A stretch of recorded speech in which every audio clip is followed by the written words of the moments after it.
Hey everybody, this is Josh from IGN. I'm here in the Microsoft booth at E3 with Kevin LaChapelle, General Manager of Project xCloud. Now Kevin, we just played it. It was pretty fun. But for the people that might not have heard of this before, give us the elevator pitch for xCloud. Well, Project xCloud is about enabling choice for our customers. It's about being able to take your games, playing console quality games, wherever you are with the people you want on the devices that you have. Okay, and then here we just played some Halo. What other games do we have here, and what are we playing them on? Right now, you're playing on Android phones that are connected to standard Xbox controllers. We have a selection of games. Comes some Halo, Gears, Forza, Resident Evil 7, Hellblade. Just a selection. Oh, well, we even just put out the Forza Lego game, which released to the public this morning, and we just decided to throw that on there just to highlight that if the game works on Xbox, it'll work on xCloud. So then if you have so when this actually comes out, which is going to be later this year? Yeah, we announced at our briefing that Project xCloud will be available for public preview in October.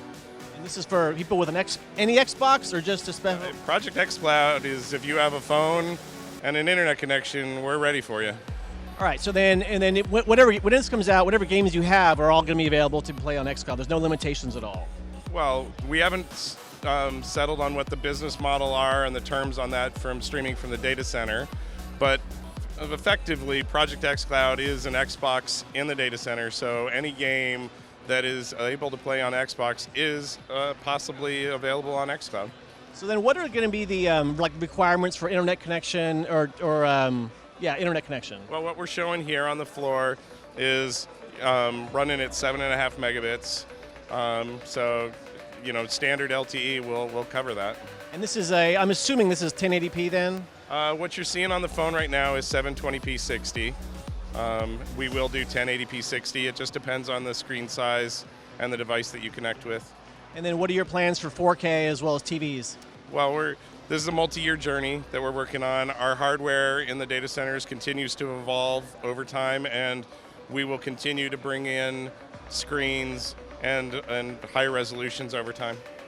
Okay, so then again, and this is coming out later this year. It'll be in beta, I'm assuming. Yeah, I don't know what we're going to call it. It's the important thing for me is to get it in the hand of our fans. And as we've seen on the show floor, everybody is loving it. So that's what we're going to do in October. Thanks, Kevin. For everything E3 2019, keep it locked right here at IGN.